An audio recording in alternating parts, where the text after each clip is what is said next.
안녕하세요. 오늘은 8월 생산자 물가지수 PPI를 한번 보고 그 의미를 한번 살펴보겠습니다.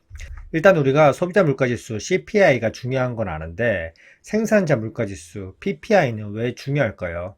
그 이유를 짧게 말씀드리면 생산자 물가지수는 생산자 관점의 물가입니다. 뭐 도매나 유통 이런 거죠. 생산자 물가지수가 오르면 결국 소비자 가격 CPI로 전달될 여지가 있기 때문에 함께 살펴봐야 되고요. 만약에 기업들이 중간 마진을 줄이게 되면 생산자 물가지수와 그리고 소비자 물가지수의 연결고리가 약해질 수 있습니다. 일단 연준이 선호하는 PC, 개인 소비 지출 지수와 상당히 관련이 크기 때문에 PPI도 함께 살펴봐야 됩니다. 우선 8월 지표를 살펴보기 전에 7월 PPI를 한번 살펴보면 7월에는 전월 대비, 전년 대비 다 오르고 상품 물가지수 그리고 서비스 물가지수가 상당히 많이 올랐습니다. 이렇게 인플레이션 상방 압력 공포가 다시 시장에 충격을 줬고요. 상품 물가지수는 관세로 인해서 계속 오르고 있고 특히 무역 마진이 2%나 오르면서 기업들이 마진 축소를 버티지 못하고 소비자에게 가격을 전가하기 시작했다는 걸 알 수 있습니다. 또한 기계 장비 도매도 3.8%나 오르면서 서비스 가격 지수 상승을 견인했었죠. 결국 7월에는 기업들이 마진 축소를 버티지 못하고 소비자에게 가격을 전가했다는 걸 알 수 있었는데 렛츠고! 그럼 8월에는 왜 다시 낮게 나왔나? 전월 대비 마이너스 0.1% 예측치 하회했고요. 전년 대비도 2.6%로 이전 3.1% 대비 하회했습니다. 그리고 변동성이 큰 식료품과 에너지를 제외한 근원 생산자 물가지수 역시 전월 대비 크게 하락했고 전년 대비 역시 이전 3.4%에서 2.8%로 크게 하락했습니다. 이렇게 크게 하락한 이유는 상품 지수는 결과적으로 0.1% 올랐지만 서비스가 마이너스 0.2%나 감소하면서 전체 생산자 물가지수를 내렸습니다. 자, 그러면 조금 더 세부적으로 살펴볼게요. 세부적으로 살펴보면 상품 지수에서 전체 지수는 0.1% 올랐고요. 식품은 0.1% 오르고 에너지가 0.4%나 내리면서 상승폭을 제한해 줬고요. 그리고 식품과 에너지를 제외한 상품이 0.3% 올랐습니다. 결국 상품 지수가 오르긴 올랐지만 에너지 가격이 상당히 많이 내리면서 상품 지수 상승폭을 제한했습니다. 그러면 서비스 쪽을 한번 보시면 전체적으로 마이너스 0.2%가 감소했습니다. 무역 마진이 마이너스 1.7%나 하락했습니다. 전월에는 상승했는데 갑자기 마이너스 전환했죠. 이걸 보고 예상할 수 있는 건 전월에는 기업들이 마진 축소를 버티지 못하고 소비자에게 가격을 전가하기 시작했는데 오히려 8월 달에는 기업들이 마진 축소를 버텼습니다. 제 예상컨대 트럼프의 압력으로 인해서 다시 기업들 마진으로 가격 부담을 지고 있는 것 같고요. 운송 및 창고업은 0.9% 상승, 그리고 나머지 것들은 0.3% 상승. 하지만 서비스 가격을 가장 크게 끌어내린 것보다 바로 기계 장비 도매, 마이너스 3.9%나 하락하면서 전체 서비스 가격 하락의 무려 4분의 3을 차지했습니다.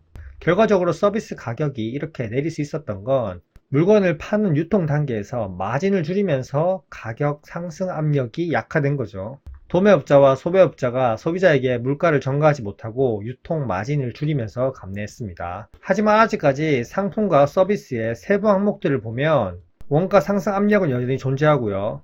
하지만 결과적으로 전월 대비 하락했기 때문에 단기적으로 소비자 물가지수 CPI도 상승을 제한할 수 있는 요소입니다.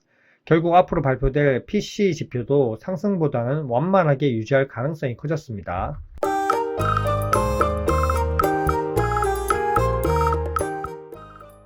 헤드워치를 보시면 이제 9월 금리 인하는 기정사실화가 되었고요.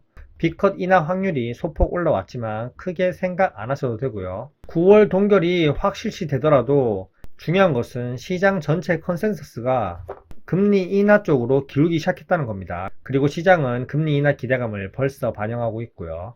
전체적으로 그래프로 길게 한번 보겠습니다. 이 그래프는 상품 가격과 서비스 가격 그리고 최종 수요단에서 이제 소비자에게 넘기기 전에 가격이 얼마나 반영되고 있는지 합산해서 보는 겁니다. 최종은 검은색 라인을 보면 됩니다.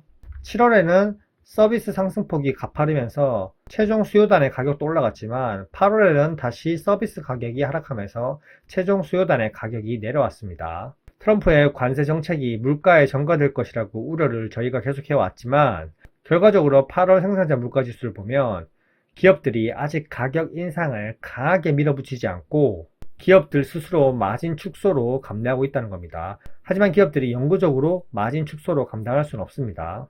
결국 서비스 지수가 다시 또 급등한다면 생산자 물가 지수가 올라갈 가능성이 크고 그것은 기업들이 마진을 감내하느냐 안 하느냐 거기에 달려 있습니다. 결국 수요 회복이나 비용 제압박이 생기면 기업들이 다시 가격을 올릴 가능성이 큽니다. 이렇게 생산자 물가 지수가 나오자마자 트럼프는 인플레이션이 없다, 너무 늦다, 파월 연준 의장을 가리키는 거죠. 당장 금리를 내려야 한다. 파월은 완벽하게 재앙이며 아무것도 모른다. 또다시 파월을 비난하고 있습니다. 결국 모든 경제 지표는 트럼프가 만들어가고 있기 때문에 파월이 어떻게 할 수가 없습니다. 섣불리 금리 인하했다가 다시 인플레이션 반등이 현실화된다면 결국 트럼프는 또다시 파월의 탓으로 돌릴 것이고요. 말년에 정말 힘듭니다. 어쨌든 8월 생산자 물가 지수는 단기적으로는 물가가 아직 안정되어 있다 이렇게 생각할 수 있지만 결국 원가 상승 압력이 존재하고요. 결국 도매, 소매, 무역 마진 축소는 연준이 인플레이션 리스크가 아직까지 덜하다고 판단할 수 있는 근거가 됩니다. 실제로 주요 외신에서도 결국 9월에 금리 인하는 확실할 것이고 연내 남은 기간 동안 2번 또는 3번 금리 인하할 것이라고 전망을 바꾸고 있습니다.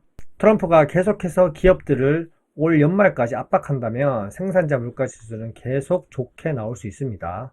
결국 가장 중요한 건 현재 실물 지표보다는 그것을 어떻게 해석하고 시장이 어떻게 바라보는지 그리고 트럼프가 어떻게 뒤에서 조정하는지 그게 가장 중요한 포인트겠죠. 현재까지 내용이 괜찮으셨다면 구독과 좋아요 부탁드릴게요. 안녕.